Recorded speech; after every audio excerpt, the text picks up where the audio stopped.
On January 30th, 2026, at 6:12 p.m. Eastern, a quiet bulletin lands on a handful of screens.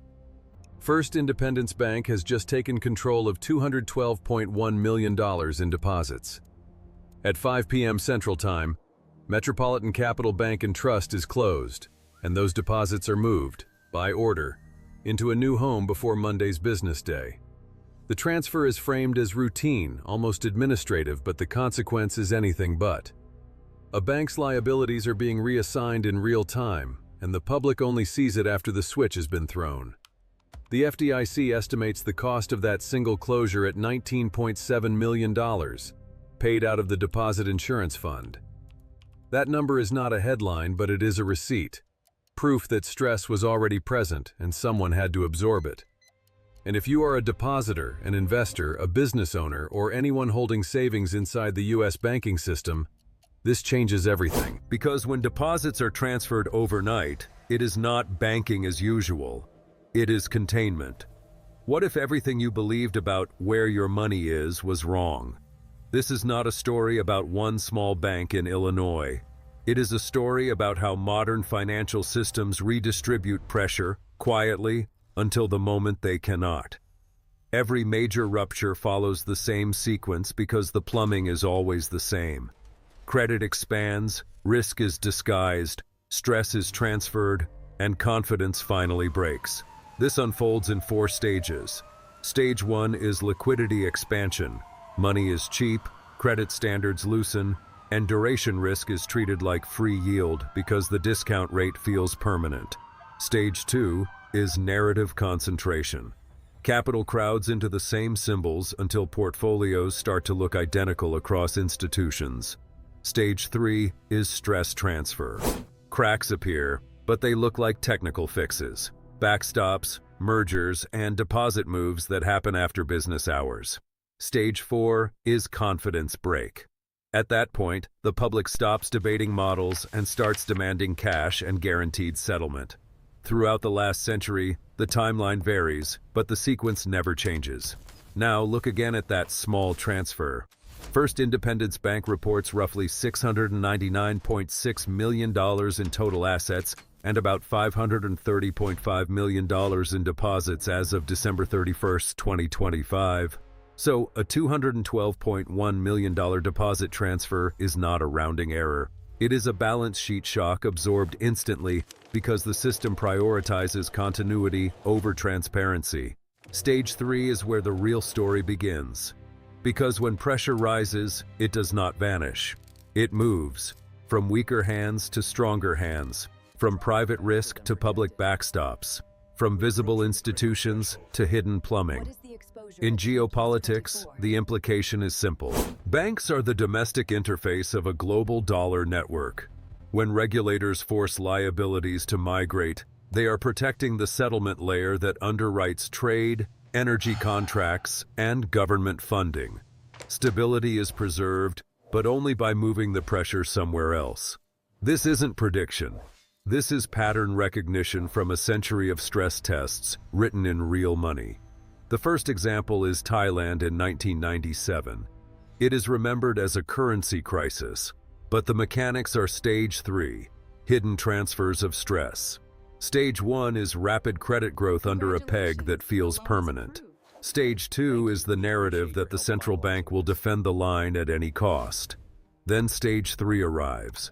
In May 1997, intervention produces about $4 billion in reserve losses, and the market keeps pushing. Behind the scenes, obligations accumulate. Later investigations focus on roughly $23.4 billion in forward contract obligations built to maintain the appearance of stability.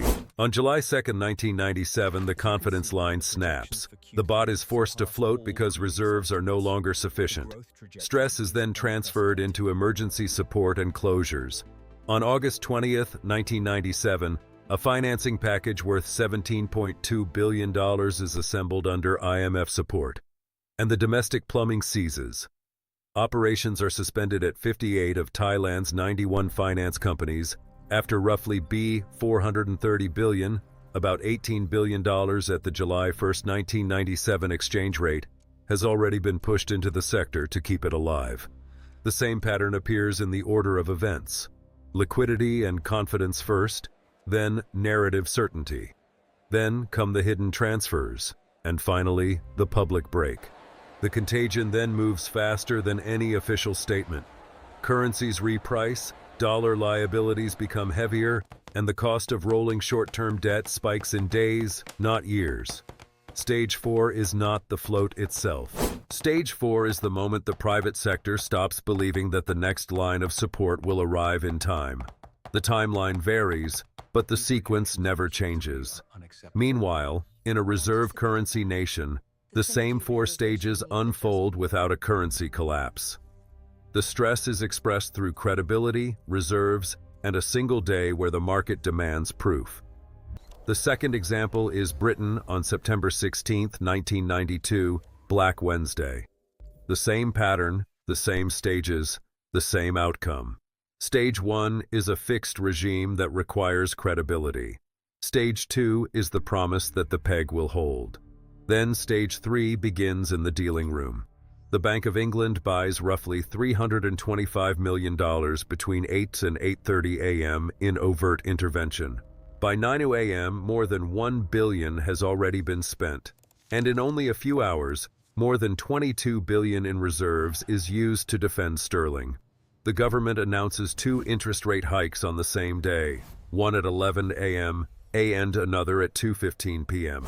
Stage 4 arrives when the promise can no longer be financed. Sterling is withdrawn from its defended range, and the regime shifts from control to aftermath. A later Treasury review revisits the episode and puts the loss at roughly $3.3 billion measured at February 1994. Different country, different asset, identical sequence. Credibility is defended with finite resources until the defense itself becomes the signal. The inevitability is not moral, it is mechanical. A fixed price attracts speculators because it creates asymmetry. If the defense holds, the defender absorbs cost. If the defense breaks, the defender absorbs the break. On that day in 1992, the market learns the same lesson depositors learn in a run. The system can operate smoothly until it cannot. Now, move forward to 2008, where the run is not on a currency. It is on cash that is not cash. The third example is the United States in September 2008. Not a traditional bank run, but a run on the products the public treats as cash. Stage 1 is a decade of abundant credit and rollover funding. Stage 2 is the narrative that structured risk can be made safe and that money market funds are cash equivalents. Then Stage 3 begins. On September 15, 2008, Lehman Brothers files for bankruptcy. On September 16th, the Reserve Primary Fund breaks the buck. A $785 million position in Lehman debt is impaired inside a fund with $62.5 billion in assets.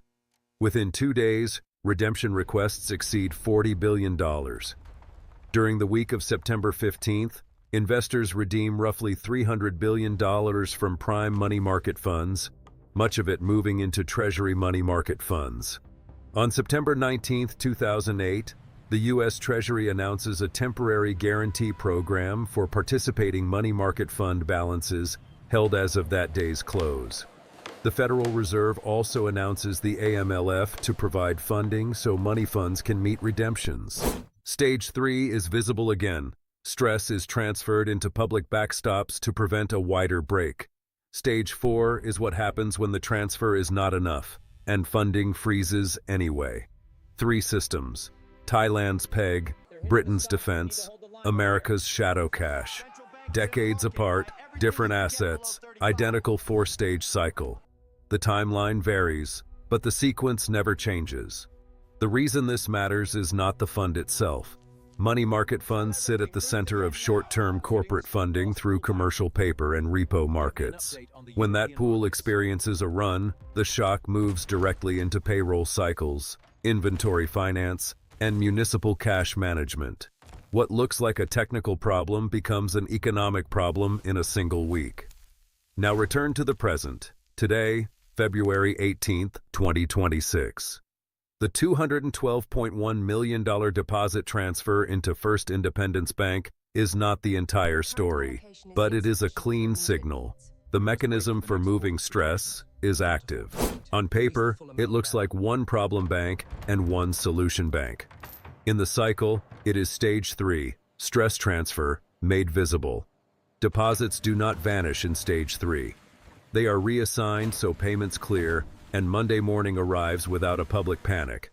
But stress does not transfer for free. The FDIC estimates the cost of this single closure at $19.7 million paid out of the Deposit Insurance Fund. That is what a shock absorber looks like in a modern state. Not ideology. Accounting. The other reason this signal matters is scale. First Independence Bank reports roughly $530.5 million in deposits as of December 31, 2025. So a $212.1 million deposit assumption is a jump measured in tens of percentage points, absorbed instantly. A small headline becomes a large balance sheet event. The broader backdrop is just as important.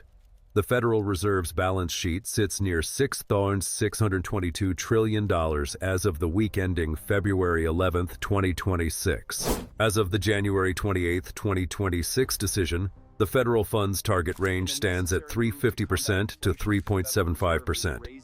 Cash earns yield again, and duration is repriced again. So cash migrates. As of February 12, 2026, money market funds hold about $7.77 trillion in assets. This is not just a preference, it is a feedback loop. When deposits leave banks for money funds, banks must replace funding or shrink assets. When banks shrink, credit tightens. And cross-border flows still matter. In November 2025 alone, net foreign purchases of long-term U.S. securities total roughly $212 billion. That is the oxygen of the fiscal state. It is also a volatility channel. Some will say this time is different because deposits are insured and regulators are alert. Deposit insurance reduces the speed of panic. It does not remove the need to transfer stress. It only changes how the transfer is executed, quietly, through charters, over a weekend. If you are in your 20s or 30s building savings, this affects you because the safest yield in the market competes directly with bank deposits. If you are in your 40s to 60s holding index exposure for retirement, it affects you because higher cash yields and tighter credit are the conditions that compress valuations in stage 3. That is why this signal matters. It confirms we are no longer debating whether stage 3 exists. We are watching it operate. The pattern does not give you the exact headline on the exact day. It tells you what to watch in the next 12 to 24 months as stage 3 either resolves or escalates. First, watch the frequency of assisted transfers. One closure is an event. A sequence of closures and deposit assumptions is a regime. Second, watch where cash chooses to live.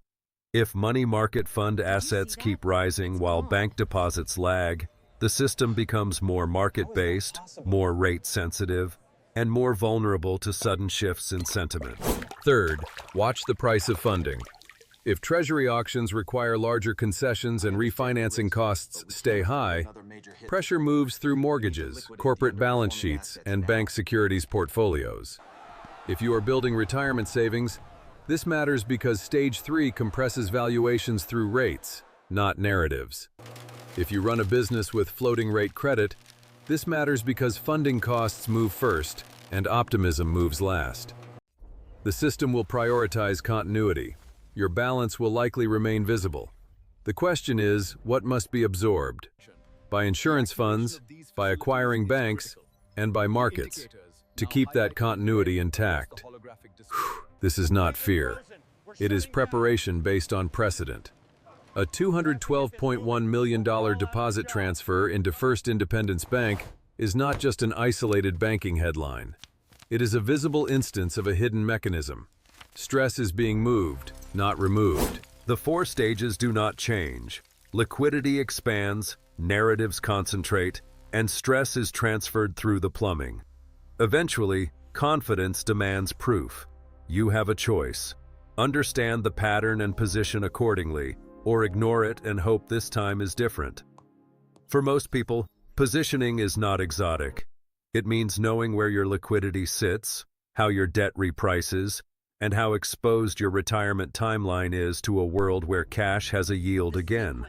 It means recognizing that when money market funds hold $7.77 trillion and the Federal Reserve still carries a $6.622 trillion balance sheet, the system is still balancing yesterday's leverage against today's rates. And when deposits are being transferred over a weekend, the cycle has already reached the stage where containment operations are required.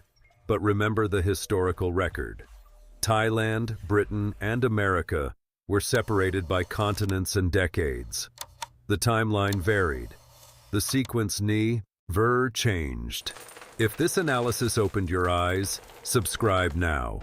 In my next video, I'll map the same four-stage cycle onto the next pressure point in the dollar system, and the specific indicators that tend to flash just before stage 3 becomes stage 4. The transfer mechanism is active. The cycle is moving. The only question is whether you will recognize the signal before it arrives.